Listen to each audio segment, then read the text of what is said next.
Greetings and bienvenue, Midnight Crew. Thank you for returning to this broadcast, and welcome to new viewers joining us for the first time. If you like a video, then feel free to subscribe.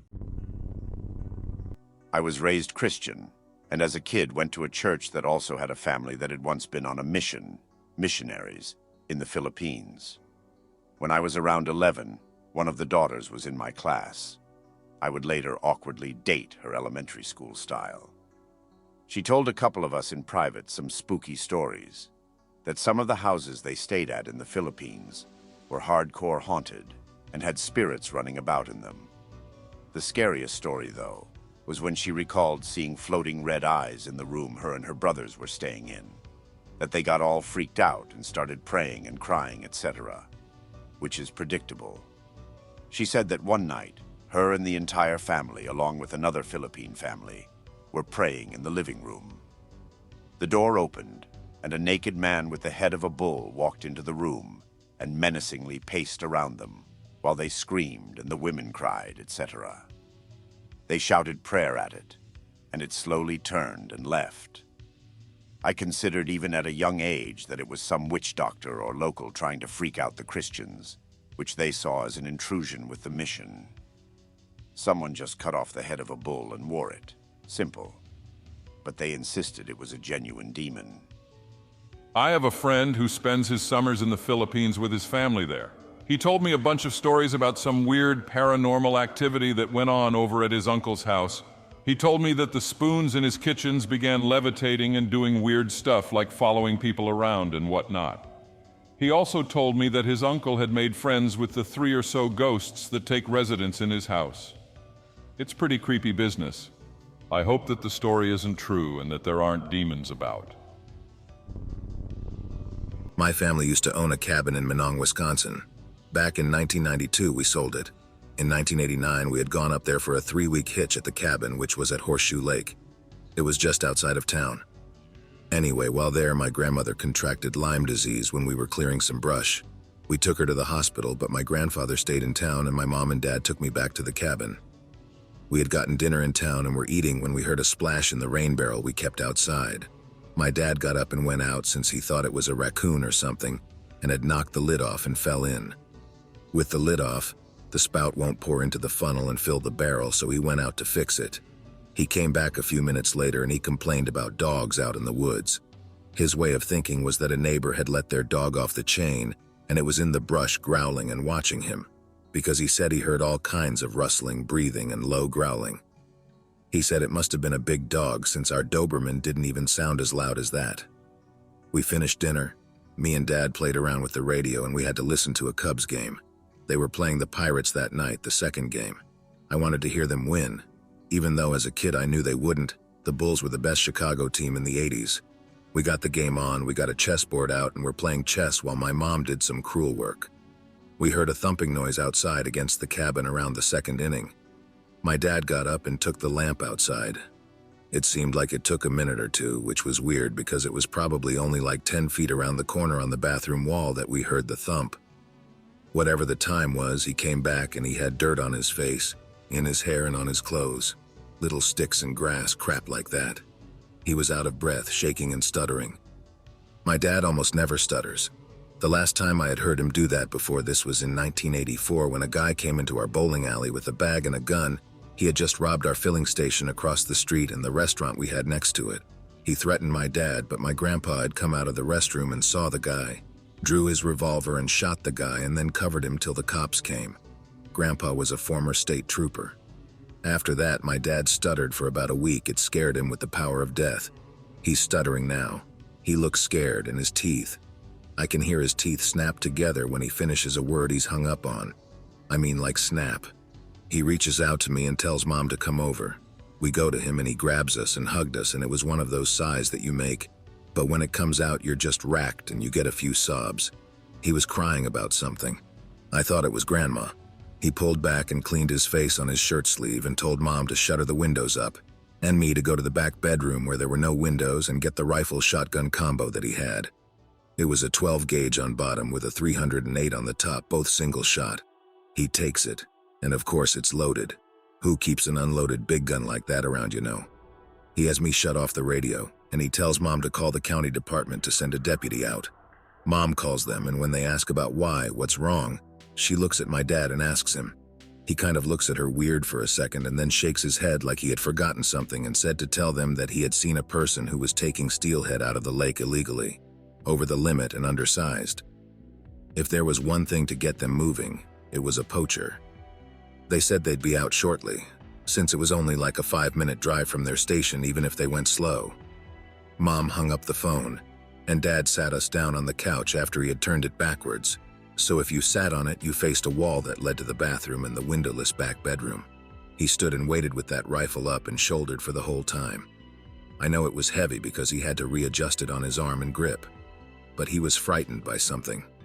There was a window above the sink in the little kitchen we had, but it was like a foot under the ceiling, so it had no shutter. Just little Kmart curtains covering it. Had to have been 7 feet off the ground. As we waited, I thought I saw something blocking out the moonshine coming in through that window, like if a branch had been moving in a breeze, blotting out the moonlight for a moment before getting out of the way. Now what I saw, or at least as much as a 9-year-old boy who watches horror movies and read comics and has a terrified father with a gun in the same room will see. I saw the crest of a head. Bigger than our Dobermans, it was a long, high dog's head. But it was like a long-haired dog, not a short hair or something. This looked rough. It had risen up and come up enough for the very, very tip of the top of its eyes to show. Goldish brown, but reflecting a green from the eye shine. The head leaned back and up, and the muzzle brushed against the window pane before moving down and thumping against the wall. My dad turned and looked at the wall, then at me. I must have looked scared because I came over and gripped my shoulder pretty hard. The sheriff's deputies arrived a few minutes after that. My dad went out to meet them only after they agreed to draw their guns out. He went out to them and spoke to them. My grandmother's parents had lived in the area, so we were a known quality, as my uncle had a fishery in the next county over. They talked, came in, and told us to stay put, that they were going to look around. They went out and went around the house. They got back and used the phone to call the sheriff and the local Department of Natural Resources guy. They all came out, and by this point we were allowed to go outside. There were 15-inch tracks with really long insteps in the mulch that we used to border around the house where Grandma planted flowers. The rain barrel was wrecked, ripped apart. A steel-banded barrel, mind you. The window above the kitchen had, I guess for lack of a better word, snot or spit all over it like a slaver. And there were 3 gouges in the wood sill on the paint, 3 on the left and 3 on the right, like something had leaned up against it. After telling the cops and my dad what I saw, they said we should spend the night in town at the motel. We did, and we went back the next day at noon and packed everything we brought with us and went to my uncle's house and stayed there till my grandma recovered. We left Wisconsin behind. 2 years later, they finally sold the cabin. I've been back there once since then, back in the late summer, early fall of 1998.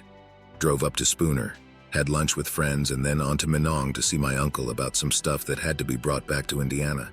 He said that the people who bought the cabin had since abandoned it. They only used it 1 season before not coming back. County seized it in a tax lien, and it's been unable to sell since. Untouched, unused. Mind you, I was 9 years old and scared out of my mind when this happened. I don't have an explanation for what had taken place. I don't go out at night without a firearm, though, paranoid or not. Greentexted 'cause I'm lazy. B15, 10 years ago. Camping with 3 friends. Be in the southern U.S. in the middle of nowhere woods. Get to the campsite at night, not familiar with surroundings. The sky is cloudy and is glowing red, although no city lights or street lights were nearby. The red sky reflects off the ground, making it just barely visible, but with a reddish hue. Walking to find a place for a tent, we see what look like dog tracks that are the size of CDs. As we set up the tent, we see an orb in the distance weaving through the trees. Get scared, but tell ourselves it is some sort of bioluminescent insect. Orb leaves, but now there is a periodic strobing light in the far-off distance. One friend says it is probably lightning. Another friend and I gathered the courage to go and investigate. On the way there, we stopped to decide if we should go back or not. During a pause in our conversation, we both look in the same direction. Sitting upright about 6 feet away from us is a very large wolf with her pups that were running around the general area. As it sat, the wolf was almost as tall as either of us. We both slowly walked away towards the camp. We say nothing about it to each other or to the other two friends. We stayed there a second night, but it was a clear, starry sky and we saw nothing unusual. To this day, I have a hard time processing what we saw, since I don't generally believe in the paranormal. 2 weekends ago, I went deep woods camping with some friends. I'm talking 100 miles from any kind of in-and-out cell reception, and from there a good 50 miles to the nearest gas station located on a native reserve. From the reserve, another hour back to town, and from there 2 hours back home. We were on and around an old abandoned logging camp and had Googled the camp to get some background info, but there was nothing online other than when the camp was abandoned and what parent company had owned it. We found it strange that upon arrival and the miles leading up to the camp on the old dirt and stone road, that there were no areas that had been clear-cut. A friend also mentioned that the info he'd found suggested that the camp closed down very shortly after its inception for whatever reason. There are literally just shy of a dozen dilapidated buildings and A-frames and logging trucks and vehicles on tracks that were abandoned and now have trees growing up through them. It was obvious that the date of abandonment, sometime in the 50s, we'd read online that it was correct based on the old vehicles, dilapidated structures, and the young trees growing up through them. Still, we still found it strange that everything appeared to have been dropped where it was and quite literally abandoned. We're outdoorsmen and came for a good time, so we said screw it and set up camp. Came prepared with everything we'd need, a week's worth of food for a 3-day trip, 4 flats of beer, a several fifths of hard liquor, a 12-gauge Remington 870, and a .22.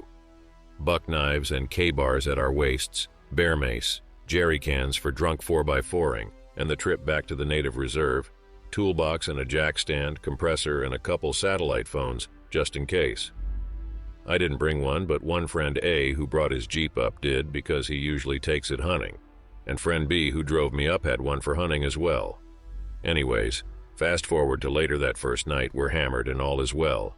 Stakes on the fire kick ass, duct tape, first aid kit, hasn't made an appearance yet, and we all go to pass out.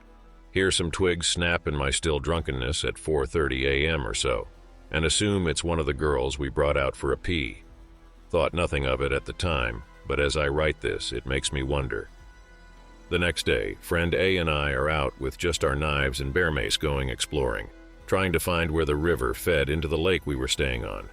He's always been good with gut feelings and with knowing when cops are close or whatever, and mentioned something about feeling like we're being followed and to keep the bear mace handy. Should have brought guns, yada yada. We've been drunk for about 24 hours at this point, and we're working on some beers that we were carrying a travel cooler with us, so I shrugged it off. I went to rock a piss. We're about 100 yards from the river, so I stumbled on over while he's off pissing. About 50 yards away, I heard AA call my name, but the sound was coming from in front of me, from the river, which seemed weird. He's a slender dude and has always been faster on his feet than me, unless we were running from cops or whatever. I kept up. So I just assumed he had pissed and made his way up to the river through the brush 20 or 30 yards to either side of me. So I heard him call my name a couple more times, and I yelled something like, "Hold your panties up," or whatever it is. I was hammered. At this point, I'm 25 yards from the tree line and stony edge of the riverbed, and I heard him yell, "Anon, help," in a blood-curdling scream. So I run over and almost break my ankle.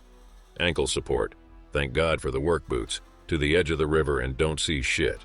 So I yell his name a couple times. A, where the fuck are you? And the whole time I was thinking he'd fallen into the river and was a dead man. Then I called him again and heard him go, "Shut up, you drunk," from 5 yards behind me. So I turn and go, "What the hell, man? Why were you calling for help? You're a brother, man. I thought the worst, dude. I might be drunk right now, but for real, don't scare me like that." He replies with, "What the fuck are you talking about?" So I told him about the screams, and he still claimed to be clueless. Naturally, I just assumed he was screwing with me and was more mad than frightened. It was then that we both heard it, from the other side of the river, 50 or so yards away. "Anon, help me. Help Anon," in a voice exactly like his. We looked over and saw a burly-looking dark figure just into the tree line, and we looked at each other for a split second, wide-eyed, then turned and ran. We left the beer cooler behind. That came off in the wind. There was no stopping. We ran for close to 20 minutes until we were pushing as hard as we could and barely at a brisk walk, hearing it scream my name like it was dying for the first 5 minutes or so. We finally made it back to camp and I collapsed and he was bent over his knees. I'm about 200 pounds and he's about 150, so the run was obviously harder on me. I got up on my knees and started puking by one of the old logging trucks, and he started asking me what the hell it was. I couldn't even answer at this point as I was gasping for air, and the rest of our friends came over to ask what the hell was going on. I'm white as a ghost at this point, or so I'm told, and A is asking me repeatedly what that was and is visibly shaken, and for one of the toughest guys I know appears to nearly be in tears. I'm no better off. By this time our friends are losing it and having the guns out. The girls are all scared and crying, etc. We tell them what happened and they don't believe us. So I tell B and the others to shut up. Despite coming up with B, A and I are leaving together pronto. Stayed long enough to pack up half the stuff because they didn't want to be stuck with it, and we got the fuck out of there. Stopped for gas on the reserve and went to the first motel off of the reserve. Where were you living? So we brought in our backpacks for the liquor, smokes, chain smoke to stay awake that night, and a change of clothes when the satellite phone rings in one of the backpacks. Shit's expensive, so naturally we don't answer. It rings 3 more times. So we say screw it, might as well answer. Sure enough, it's our friend B and the other people who went up that I wasn't formally acquainted with screaming at us because we were scaring the girls. We asked what the hell they were talking about, and they said they knew our voices and to stop screaming for help because the girls were crying and we were ruining their time.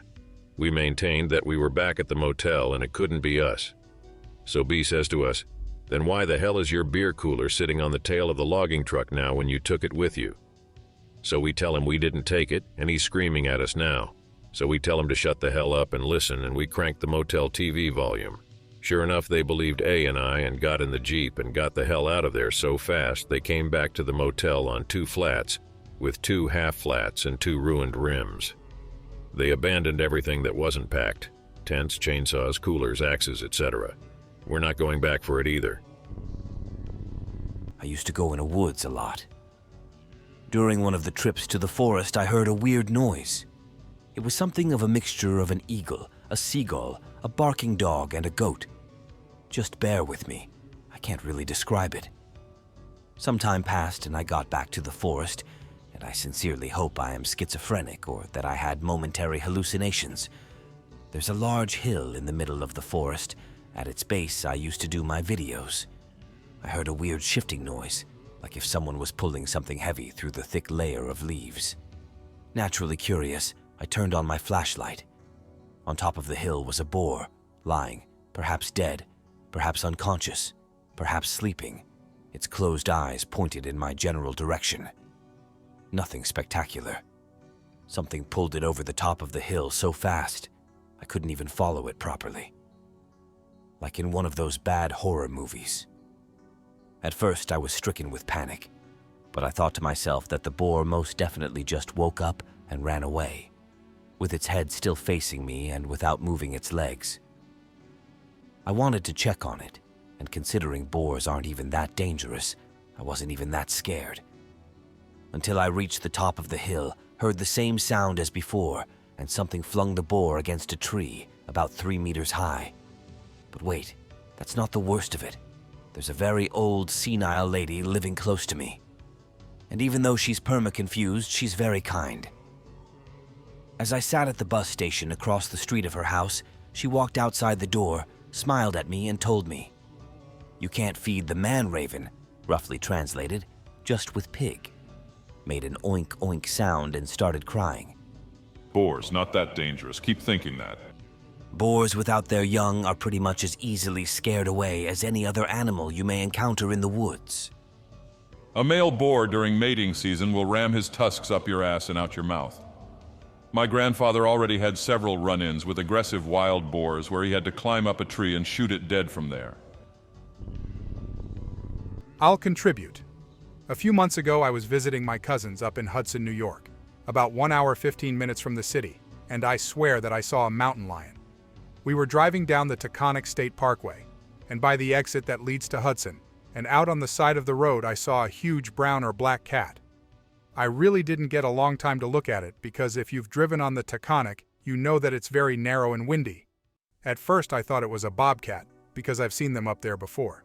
But when I looked over at my cousin, his face confirmed my suspicions. It was just too big to be a bobcat.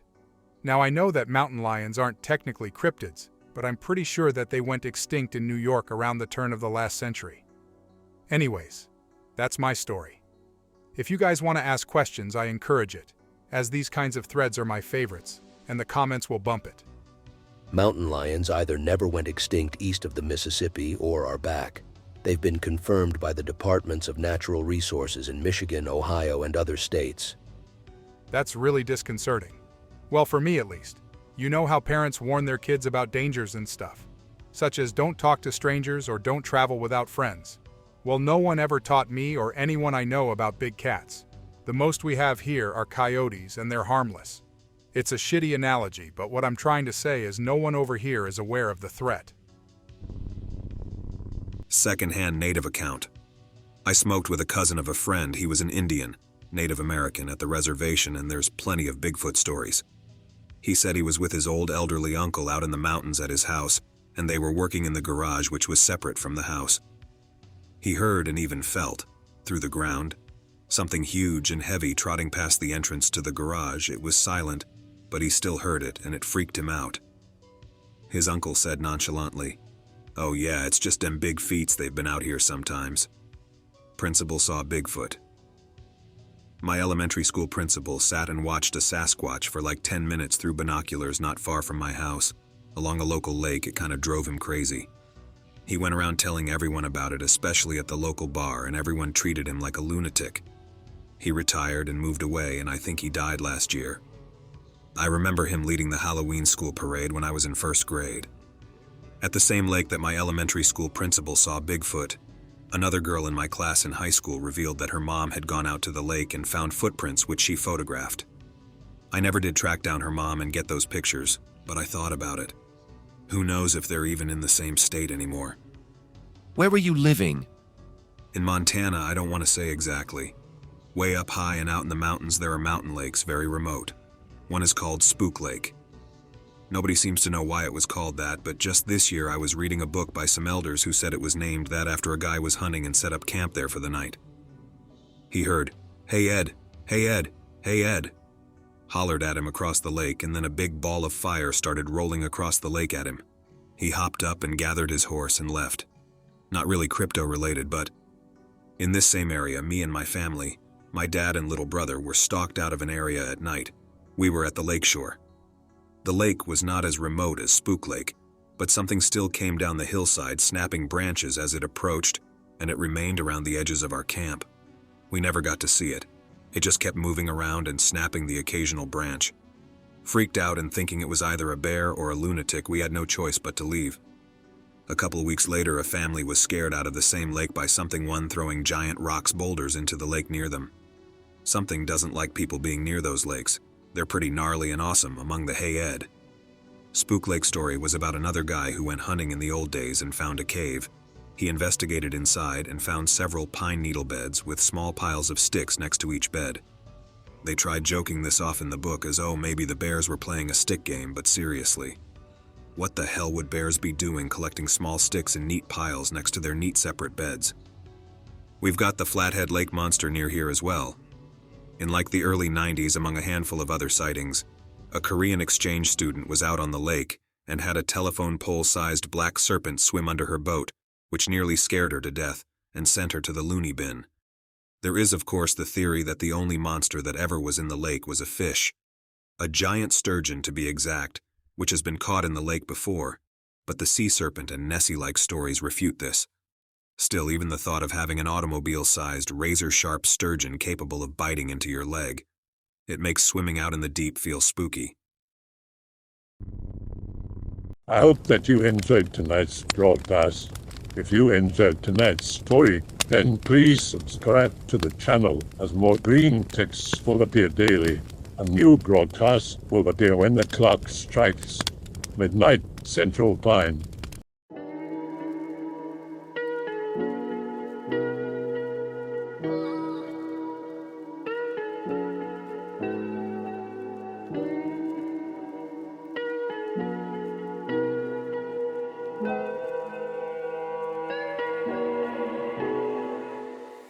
Remember to check the Odyssey and Rumble pages for separate archives of previous broadcasts.